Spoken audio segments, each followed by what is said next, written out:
Okay, this is problem number 7. It's on page 561. It's in chapter 13. A 20-pound package is tossed by a postal worker onto a sloping chute at A with an initial velocity of 5 feet per second. Knowing that the kinetic coefficient of friction between the package and the chute is 25%, determine A, how far the package will slide on the horizontal portion BC of the chute before stopping, and B, the maximum velocity reached by the package. Okay, so I've already sketched a schematic of the problem on the board, and one of the problems you should notice, or one of the questions you should have immediately is, well, does the package actually reach B? It begins with a velocity, and therefore has kinetic energy, but while gravity adds to that kinetic energy, friction takes away, because friction acts on the entire slide and is opposing. So it's possible that the package could slow down and possibly never even reach B. Now, what we'll do is we will go ahead and set up our energy balance that says the kinetic energy at A plus the sum, let's put a summation in there since there's multiples, the sum of all the forces that do work in the package movement from A to B is equal to the kinetic energy at B.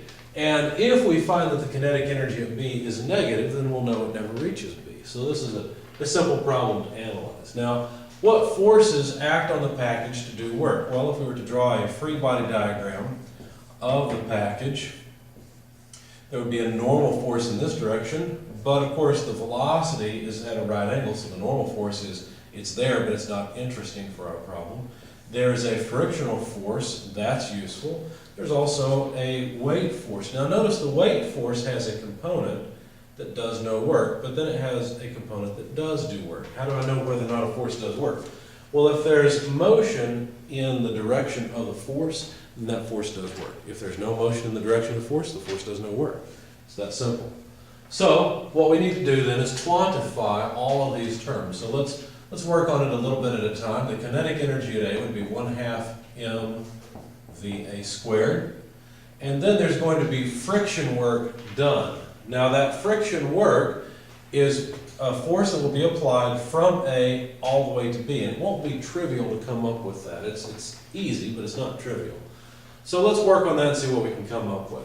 Now the friction force, we know friction is equal to mu n, so we need the normal force.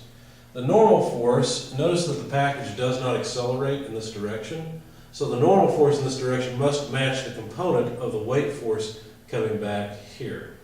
And so if we could somehow come up with this component of the weight force, then we'd have it. By the way, the weight is just mg, so let's go ahead and make that substitution. If you think about it, this 20-degree angle here is the angle here. I won't go through that in detail. I've done that in many videos. Hopefully you're getting the idea of that so far. Draw a triangle of this, see what's perpendicular, what's not. You can find that that's the 20-degree angle. But anyway, we need this magnitude because that's the magnitude of the normal force. So this is mu times n, where n is mg multiplied by this component, which would just be cosine of theta. Okay, so if we take mg cosine theta, we'll get this component, which is equal to n. That should be the friction force. And of course, we know the friction force acts up the incline. So if I'm going to quantify the friction force, notice, is acting opposite to the direction of motion. So what that tells me is that I should be subtracting the friction force. So friction multiplied by distance. So friction is mu mg cosine theta. Okay, that's the frictional force. And that's going to act through a distance AB. Now we don't know what the distance AB is yet, but we'll just write it that way.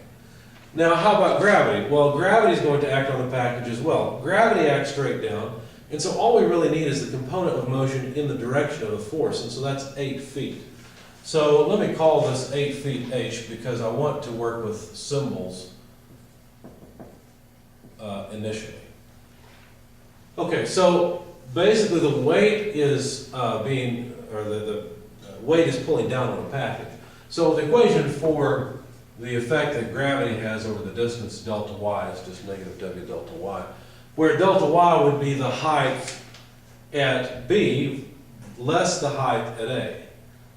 Okay, so it'd be final minus initial. So delta y is going to be a negative thing, but h is positive. So what I'll do is I'll plug in negative h. Okay, because if you think about it, yb less ya is negative.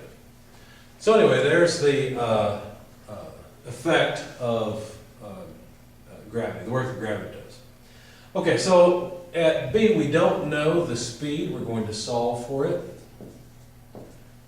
So there's our kinetic energy at B. And the last thing we need to do is get a number for AB. Now if you look and consider AB, this distance here, it's related to the height. In fact, since there's a 20-degree angle here, the relationship between the hypotenuse and the height, which is essentially the y side, is a sine relationship. So AB, this distance, which is the hypotenuse, would be equal to the height, h, divided by sine of theta. Since I've used theta over there, I'll be consistent here. So, making that substitution, that AB is just h over sine theta, now we can solve for the unknown. The unknown in our problem is the velocity at B. So, let's solve for it. Now, let's see, we've got weight here, which is just mg. So do you see that we have mass, mass, mass, mass in all the terms? And so now if we multiply through by 2, we'd have VA squared less 2 mu g h cosine theta over sine theta plus, because negative is positive, so plus g h equals, and we're multiplying through by 2, so let me not forget to multiply this by 2 as well. 2gh. Let's see, equals VB squared, but what I'll do is I'll just make the left-hand side square root so that I don't have to add another step to the solution. So there's the velocity at B. Now, the velocity at B, let me flip the equation around.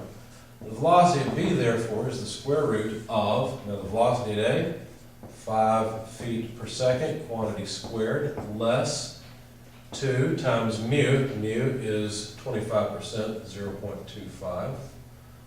Okay, G and H, multiply both these terms.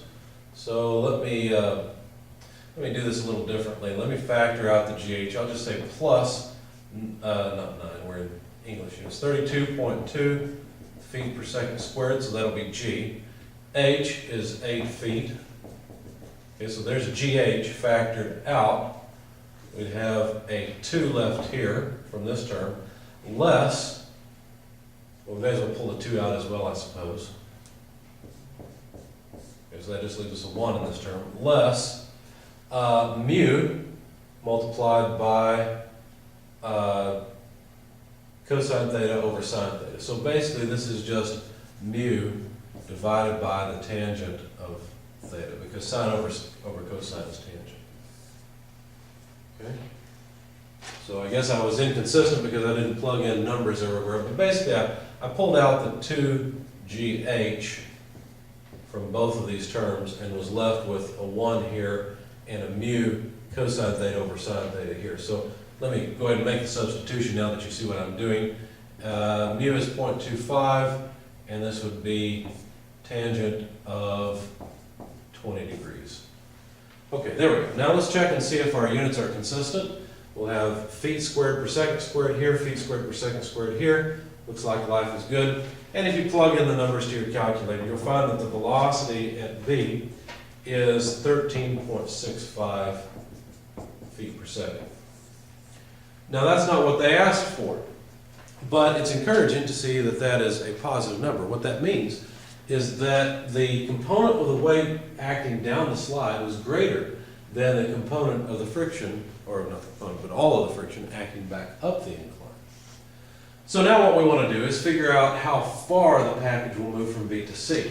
Now from B to C, the problem is a bit simpler because the package is not at an angle. In fact, now the package is just horizontal, and the weight force and normal force are equal to one another. So the frictional force being mu in is pretty easy. It's just mu mg. Okay, so that changes our energy equation a little bit. We're going to use something very similar, but for contrast, I'm going to go line by line, erase the old line, and write the new line. So from B to C, the kinetic energy at B, plus the work of all forces, and there's only one, there's just friction, that act on the body from B to C is equal to the kinetic energy at C. Now this is going to be a much simpler equation than what we had from A to B. The main things that will change, first of all, is of course the velocity at B is where we begin, but now we don't have gravity acting. Well, gravity's acting, but it's not acting through a distance. Not only that, but we don't have this complicated sine-cosine thing. We don't need that anymore, right? Because the frictional force is just mu mg. So there's the frictional force. We have to multiply it by the distance through which the frictional force acts. Well, from B to C, the friction acts back this way. So there's the magnitude of the friction force F multiplied by the distance x that it acts through. Now further, it's even easier because we know the final kinetic energy is 0, and so this equation simplifies down quite a lot so that our sum here is just 0. And of course the goal now is to solve for x, so I'll get rid of the velocity here. We'll need to remember that 13.65 feet per second, but we've got it. So solving for x, we'll just take this term to the other side and divide out by the factor. So 1/2 m VB squared will be left, divide out by the factor, mu mg. You can see that the mass goes away again, as would be expected. And so now the distance x is VB squared over 2 mu g.